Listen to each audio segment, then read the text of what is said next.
አንቺ ቆይ ወንድሜ ምን አርገምትዩ ሊዱ ምንድነው የምትይ ደግሞ እኔ ከመቼ ወዲህ ነው ዴቭ ላይ እኔን ይጣልኩት ታማለች ልትሞት እያጣጣረች ነው ኑዛዜ ምናምን ካላት ሲጅና ተቀበያት ይኸውልህ እኔ አብል ምናምን የምትለውን ነገር እኔ አላውቅም በቃ አብልን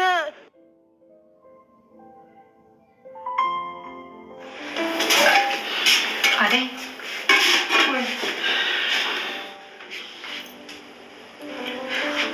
እስካሁን አንቺ ጋር ሆኖ ነበር ዝም ያልሽኝ በያምጩ ለሌላ እንስጠው አዴ ጅላቱኝ እኔ ይሄንን ለሌላ መስጠት ያላሰብኩት እንደ ይመስልሽ ግን ይሄንን ሰጠ ነው ማለት አንቺ ሌባ ተብለሽ ከዚህ ቤት ትባረሪያለሽ ስለዚህ ሀብሉን ይዘነው ጫውተው ነገር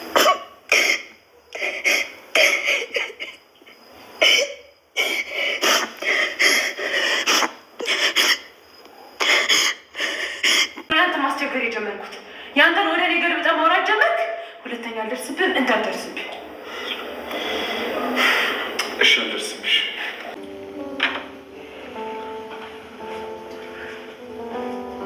ቤቴ ውስጥ ምን እየሰራችሁ ነው ንገሩኝ እንጂ ምን እየሰራችሁ ነው ሊዲያና ፍቅር እንግዲህ በግልጽ ተዋርደዋል ማለት ነው ምክንያቱም ኤላ ቤት ሄደው ሀብሉን ሲፈልጉ ቤቱን ሲያተረማምሱ እንዲሁ ይዟቸዋል ማለት ነው አደይ ዲብን አስጠነቀቀችው ሰላም ጤና ይስጥልኝ እንዴት ናችሁ ደህና ናችሁ የሰላም ሀበሻ ቻናል ቤተሰቦቼ በያላችሁበት ሰላማችሁ ይብዛልኝ ለቤት አዲስ የሆናችሁ የደውል ምልክቱን በመጫን ቤተሰብ ይሁኑ ነባር ቤተሰቦቼ ማብራችሁኝ ስላላችሁ እጅግ በጣም አመሰግናለሁ እንግዲህ ዛሬ በአደይ ተከታታይ ድራማ ነው የመጣሁት በክፍል 29 ማለት ነው ጋይስ በክፍል 29 ነው እና በክፍል 29 ትናንትና ተለቋል ምን ተፈጠረ ምን ሆነ የሚለውን ነገር እንግዲህ አብረን የምናይ ይሆናል ማለት ነው ያው እንግዲህ ለምለም ማለት ነው ወደ አደይ ሄዳ ነበር አደይን ማናገር ፈልጋለሁ ማግኘት ፈልጋለሁ በማለት እንግዲህ ኤላ ጋር ሄደው ነበር ግን ደግሞ እዚያ በሄደችበት ሰዓት አደይን አግኝታ ሀብሉ በሷ እጅ እንዳለ ታሳያታለች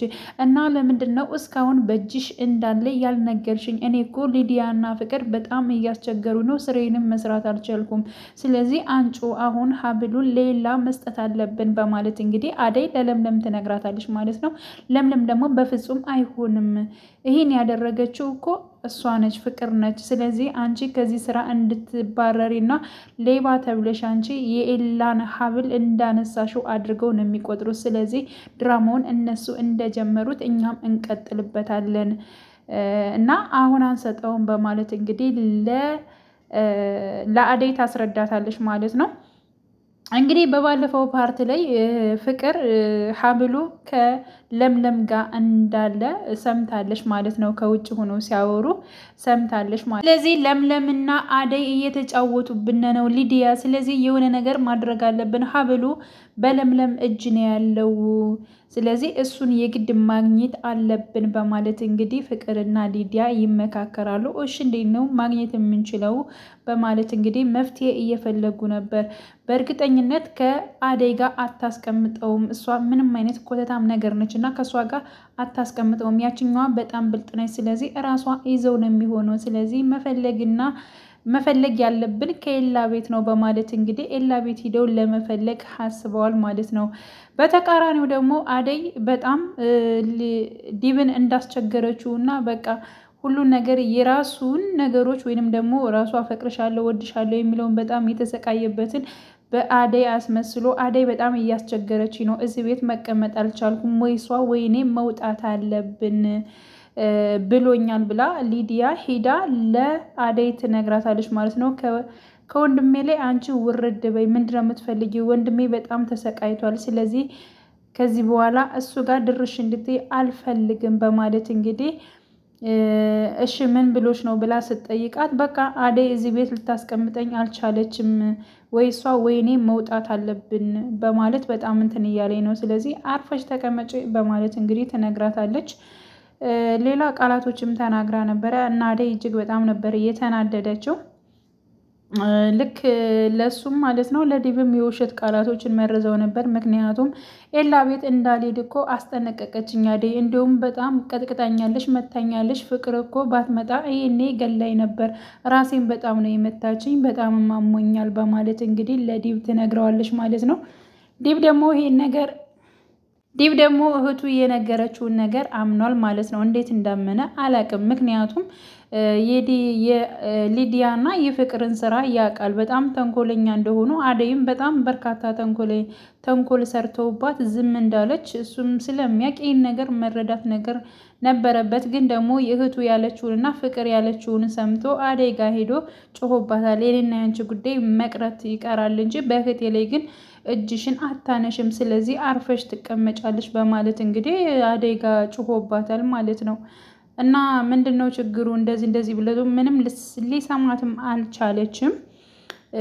ስለዚህ ያው አደይም እጅግ በጣም ተናዳ ስለነበር እሱም እንደዚያው ያው ምግብ ነገር አቅርብልኝ ብሏት ነበር ማለት ነው። እሺ ብላ ምግብ ልታቀርብ ስትል መለስ ብላ ለምንድነው ግን ቅድም እንደዚህ የተናገርከኝ ምንስ ቢነግሩክ ነው በማለት እንግዲህ ዲብን ትጠይቀዋለች ማለት ነው። እና እንደዚህ ብላኛለች፣ የራስክን ኬዝ ወደ ራሴ አዙረህ ለምንድነው እንደዚህ የነገርካቸው? እነሱ እስከመቼ ወዲህ ነው እኔ አንተንስ እንደዚህ አይነት ነገሮችን ስናገርህና ሳሳስብህ የነበረው በማለት እንግዲህ አደይ ለዲብ ጠይቀዋለች። አረ በፍጹም እኔ ምንም አላልኳቸውም። ስለዚህ አንቺ ሊዲያን አልመታሻትም ወይንም ደግሞ አልተቆጠሻትም ወይም የላ ቤት አትሄጃለ። እኔ ምን አገባኝና ነው እሷን እንደዚህ ምላት? ራሳቸው ፈጥረው የሚያወሩት ነገር እኮ ነው በማለት እንግዲህ አደይ ተነግረዋለች ማለት ነው። እና በጣም ፍትህ በጣም መጥፎ ቃላቶችን ነው የተናገረችው። ለዛ ነው እኔ ዝም ያላልኩኝ በማለት እንግዲህ ስነግረው ነበር። ከዛ ይቅርታ ጠይቋታል ማለት ነው። እንግዲህ በመቀጠል እንግዲህ ኤላ ደግሞ አባቱ ደውሎለታል። ወደ ውጭ የመሄድ ሀሳብ አለው ማለት ነው። ለምለም እጅግ በጣም ነው ያለቀሰችው። ምክንያቱም በ7 ዓመት ያው የፍቅር ጊዜ ከጊዜ በኋላ ነው የተገናኙት። አሁን ደግሞ አባቱ አንተ ሚስት እሱ ጋር የምትፈልገውን እኔ በጣም ጥሩና መልካም የሆነች ልጅ አግኝቼልሃለሁ። ስለዚህ ሚስት መፈለግ አያስፈልግህም፣ ቀጥታ ወደዚህ እንድትመጣ እፈልጋለሁኝ። ለእናትህ እነግራታለሁ፣ ከእናትህ ጋር ታወራለህ የሚል አጭር መልእክት አስቀምጦ እንግዲህ ወደ መጣበት እንዲመለስ አስጠንቅቆታል ማለት ነው። ለምለም ይሄን ስትሰማ እጅግ በጣም አልቅሳለች። ምክንያቱም ድጋሚ ለምን ጥለኸኝ ትሄዳለህ? እኔ ማንም የለም፣ ቤተሰቦቼንም አጥቻለሁ። ስለዚህ ከስንት ዓመት በኋላ ያገኘሁህን አንተ ጋር ነው፣ መለያየት አልፈልግም በማለት እንግዲህ ሌላ አስረድተዋለች ማለት ነው። በመጨረሻም ሊዲያ እንግዲህ የኤላ ቤት ባዶ እንዲሆንና ራሳ ከፍቅር ጋር ሄደው ማለት ነው ሀብሉን እንዲፈልጉ እንዲመቻቸው ያው አደይ ታማለች በማለት እንግዲህ ለምለምን ትጠራታለች ማለት ነው። ለምለምና ኤላ ወደነ አደይ ቤት በመጡበት ሰዓት ፍቅርና ሊዲያ ደግሞ ወደነ ኤላ ቤት ሄደው ነበር ማለት ነው። ኤላ በአጋጣሚ ስልኩን ረስቶ ስለነበር ወደ ቤቱ ተመለሰ። ቤቱ ሲመለስ ግን ቤቱን ዝብርቅርቅ አድርገውት ነበር ፍቅርና ሊዲያ ማለት ነው። ስለዚህ እሱ ደርሶባቸዋል እና በጣም ነበር የተናደደው። ኤላ ታውቃላችሁ ቤቱን ማንም ከፍቶ ሲገባበት አይወድም። እነሱ ደግሞ ትርምስምስምስ አድርገውት ነበር። ምክንያቱም ሀብሉን እየፈለጉ ማለት ነው። ምንድነው የምትፈልጉት? ለምንስ እንደዚህ ያደረጋችሁት ቤቴን እያለ እየጮሆ የለ ነው ፓርቱ ያለቀው። ምን እንደሚፈጠር እንግዲህ በክፍል 30 ሁላችንም የምንጠብቅ ይሆናል። ውድ ቤተሰቦቼ